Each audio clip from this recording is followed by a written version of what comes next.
There's a fake Julian Chest on Twitter, look out. It's really not me.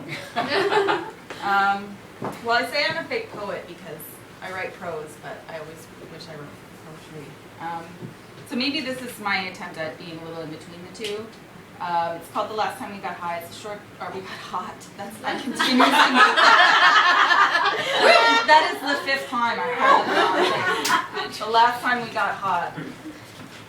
Potential breakup anthem. It's in 3 parts.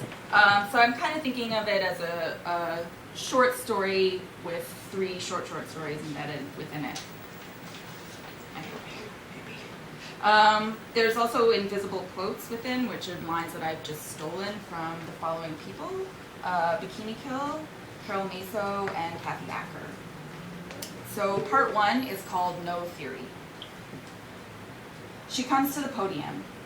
I am speaking as a straight woman who loves men, who wants to be intimate with them. I do not desire that my relationships and my intellectual, creative spaces be filled with women only. I am currently trying, for the first time in my life, to have an honest, committed, monogamous, adult relationship with a man I love who loves me too. I want to thank him for sharing his life with me. I've never felt so alive, so productive, so okay. And best of all, he is a feminist. I want for him to be part of the conversation. He deserves to be here. We are made better when he is included. She stands up in the audience, walks to the microphone for the Q&A. Oh, poor men. Do they feel bad because we say mean things? Boo-hoo. Well, welcome to the real world, dude. Just because for the first time in your life you're facing the kind of oppression that women systematically face from the time an ultrasound tells the world that we are sans penis, that does not mean that we should feel sorry for you.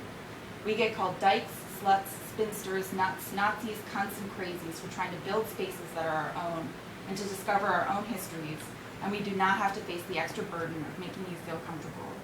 I'm sorry if I'm alienating you to some of you, but your whole fucking culture alienates me.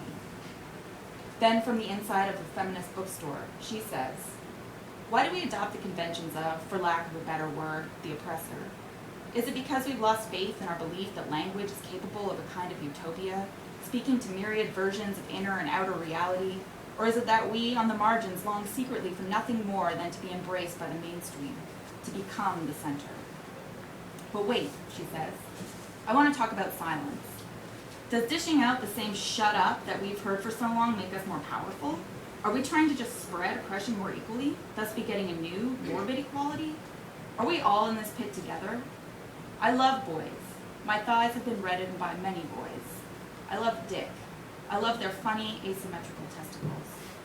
But maybe I should be silent on this, or write it down in menstrual blood, like a good feminist. I'll fuck my sister, keep it in the family. Rainbows will explode out of our eyes when we come. I could sink a ship, a big fat cargo ship, a motherfucking oil tanker, with all my lust. But desire should be a weapon, right? Pointed at the horizon, the one we rode away from. That's where I should keep my anger and my agency. Is that what you're saying? She doesn't speak out, only thinks it. My brother is an industrial driller. It's a skilled type of construction work. He only works with other men. There might be a woman administrator somewhere, but I doubt it. My brother loves and respects all women. He sticks up for women. He doesn't put up with men who treat women like they're just entertainment. He couldn't care less about capital F feminism that I am interested in. I wish my father would be more of a feminist. At the tattoo parlor, she says, let me tell you about my cred. My apartment is full of cockroaches, but still, I need more cred. With a mustache tattooed across my chest, with pajamas on during the day, started painting at 1 a.m. First the washing of the walls, then the masking off and removing outlet covers. We tell ourselves that there is always Berlin. We threaten to move to Canada or to Europe or to just stay in our apartment forever. Umbrellas opened indoors and we don't care. I talk to my parents no more than once a week because I don't belong to anyone. There is a mudslide coming, a shitstorm. The radiators have been knocking for hours, like the bowels of this building are scheming, coming up with a plan. It's 2012. I keep hearing again that it's over this time. But I only just met him. It hasn't been enough time to feel his kneecaps against the backs of my knees while we sleep, sitting on a too small couch, reading side by side, sharing our prescription anti-anxiety drugs. Our cats were just starting to get along. And then, too soon, we were only just beginning. We will suddenly be turned into nothing. Heard somewhere on a radio. Thurston Moore and Kim Gordon split. Sonic Youth to follow. Part 2. It's called We Could Be That Couple. The scene changes. 3 couples are in a Brooklyn apartment playing board games. I used to hate couples so much. I hated the way they thought they were better than single people. I hated the way the world... newlyweds in the room. I hated the way the world saw their life choices as adult, and single people as immature, insufficient, not there yet. Now I am at the table, playing board games. The host has bought a variety of artisanal cheeses. The guests have all brought wine. My boyfriend and I bring a rosé that we've been dying to try. It's our turn at the board game. Every couple is one team. We select a category called humdinger. I'd sure like a humdinger, my boyfriend says, then puts his arm around my shoulders. Another couple plays next. She is supposed to draw something with her eyes closed, and he has to guess what it is. She scribbles a mess of lines on the paper, circling and circling, darker and darker. The time runs out, and he hasn't guessed. What is it? He asks. A black hole, she says. We all stare into the black hole. Yes, I see it, my boyfriend says.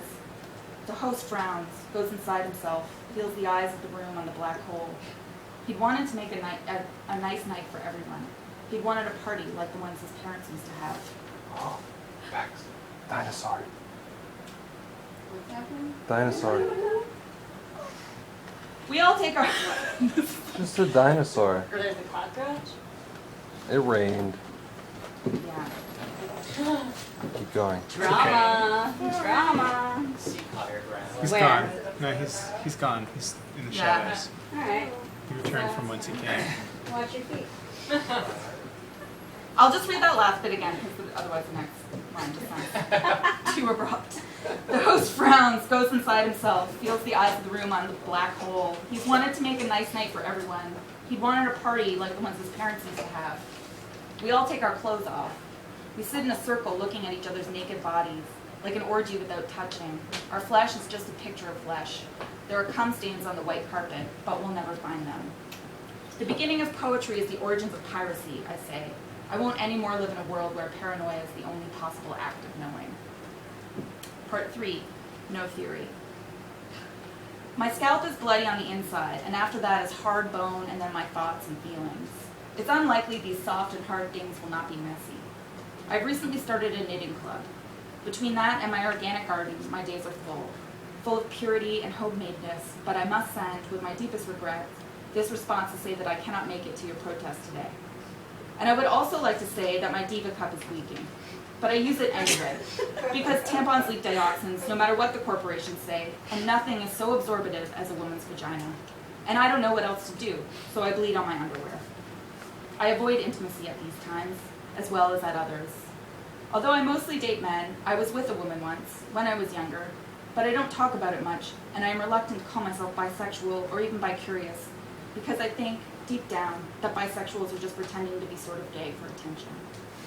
But, sometimes, I eat soft fruit when it's overripe, and I dig the meat of it away from the pit with my tongue, while my lips are pressed against the soft, gritty texture of the skin, and then my fangs pop out with arousal, and I tear and gnaw at the flesh until the juices splatter all over my face, even at my nose, and there is a moment or two before I realize what I've done. And I think that during that time, the inside of my body swells like it is getting larger than my skin, and I feel. But then I cannot get to a napkin fast enough, and I look around to see if anyone saw me, and I'm back inside my normal body. I don't have a lot of money, but I used the room that was left on my line of credit to buy solid gold grills. There's a small diamond on each thing, and now storm clouds are rolling in. I want to buy another cappuccino, so I can stay sitting under this awning on this patio, but I spent all my money on grills. Tonight, I'm planning to clean out the fridge, since it is garbage night. My video is due back tomorrow, and I still haven't watched it. I might make a profile on alt.com.